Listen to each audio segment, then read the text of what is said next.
Your next coaching client is right around the corner.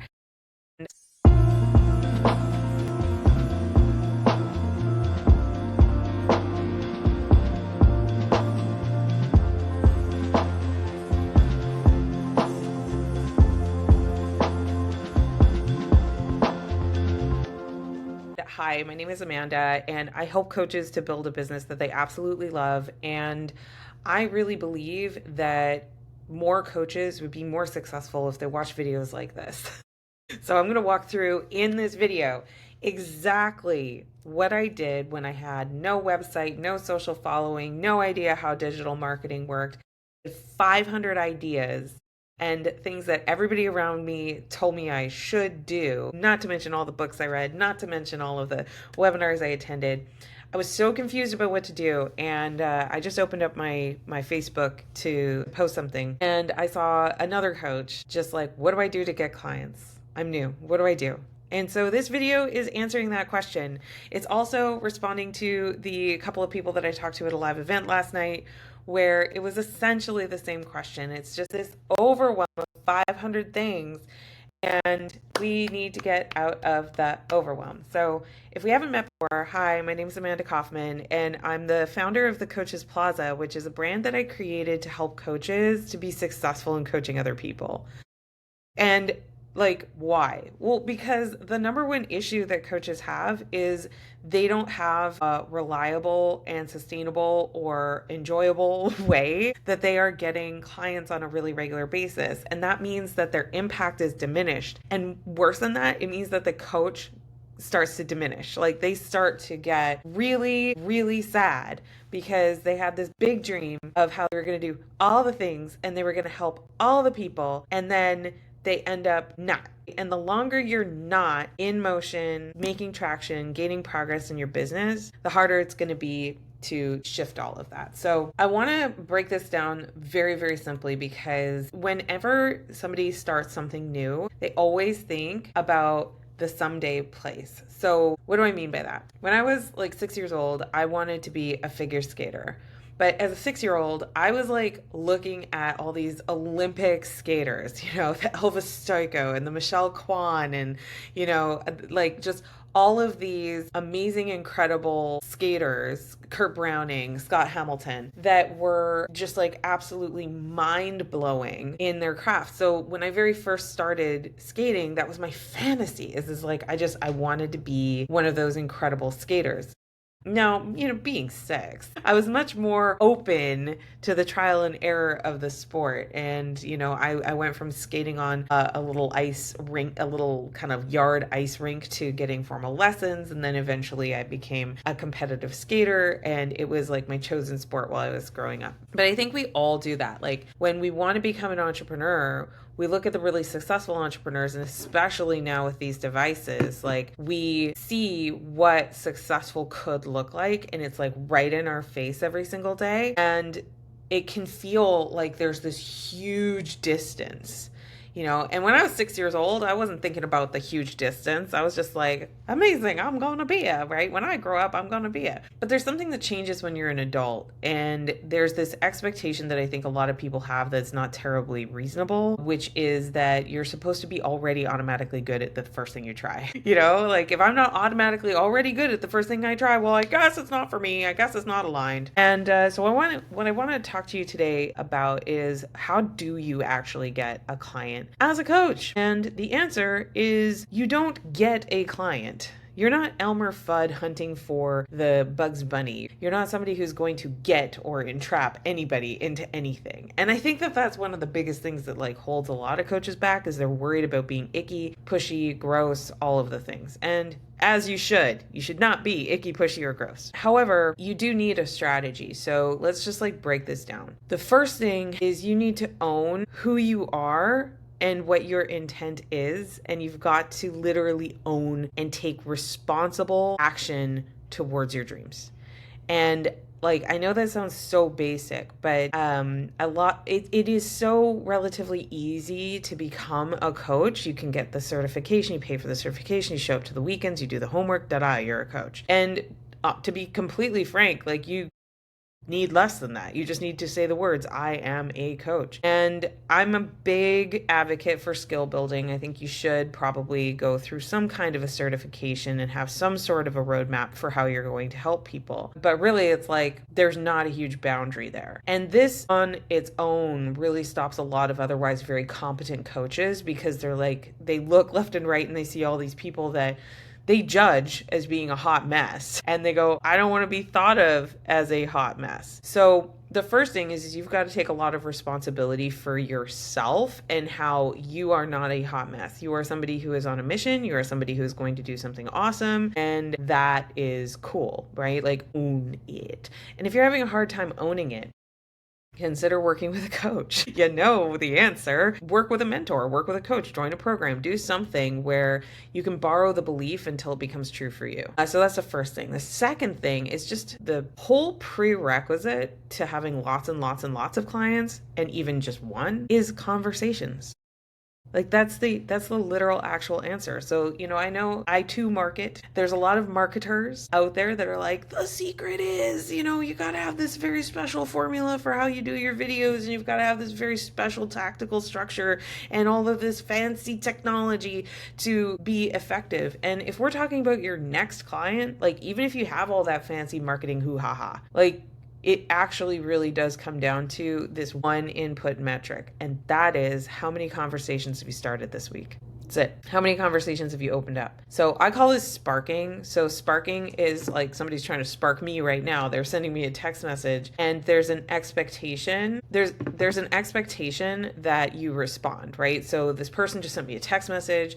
The expectation when they send a message is like, I'm going to respond in some way. Even if it's just like a little double tap heart, I'm going to respond in some way. And so the art of opening these conversations is saying something that compels somebody to want to respond. So I did this by practicing on the people that I already knew, that I already liked, that I already trusted. And after nearly 2 hours of going through my phone and my Gmail and my LinkedIn when I very first started this business, I had 8 names on a Post-it. And oh my gosh, those fabulous 8. They were the people that I knew I could say, with as full force as I could muster, I am starting a coaching business. And those 8 people were people that I knew like they wouldn't do anything to sabotage my current income.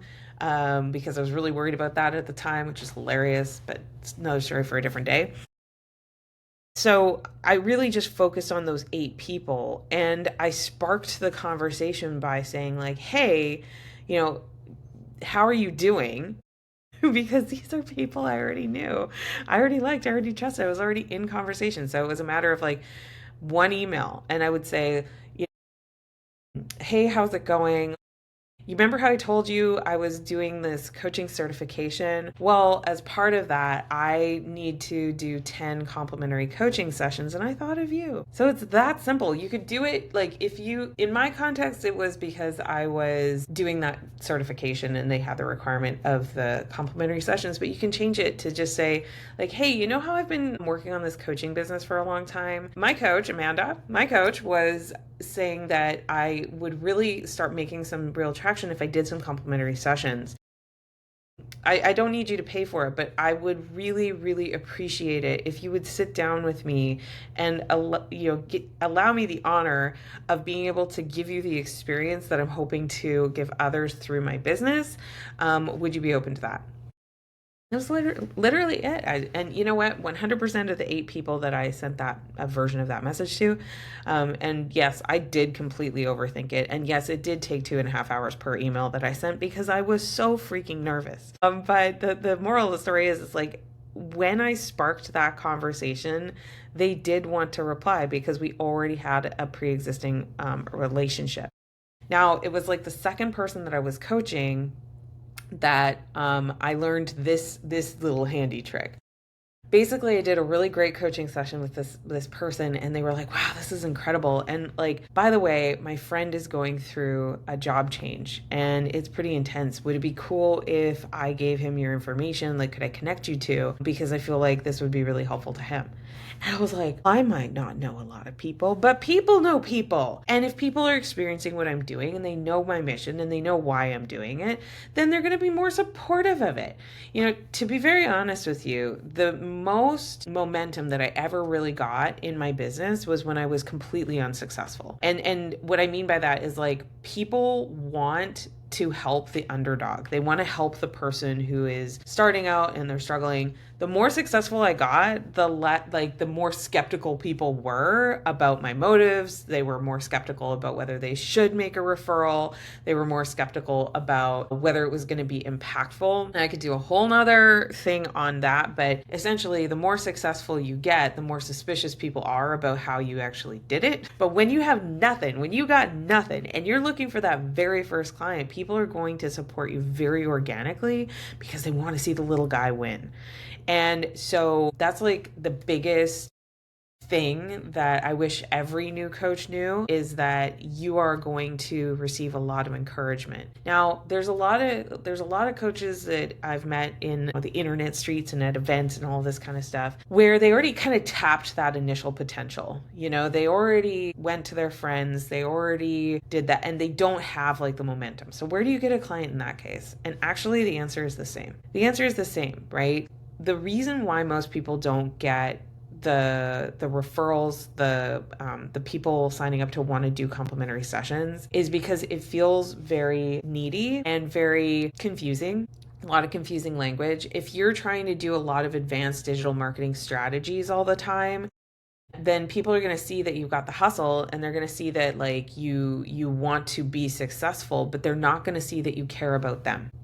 I'm going to say that again. When you're doing a lot of internet marketing, you're posting on social media, and I'm not saying don't do this, because visibility and advertising is a really important thing, that for you to build a sustainable coaching business, you are going to need to advertise. You're going to need to have presence in your community, whether it's online, offline, all the things. However, we're talking in this video about getting your next client. And the thing is that most people ignore most advertising. This is the thing that like I did not know for when I very first started doing digital marketing, is that the amount of visibility that you need to have is orders of magnitude, many orders of magnitude more than if you have a single connected conversation with a person that you can help right on time. And if the only way that people can get to you is sporadic and not enough volume posting on social media, or a website that's not linked to anything and not referenced to anything, and there's nothing driving traffic to that website, it's just out there in the ether and getting no traffic at all. If that's the only thing that they see from you,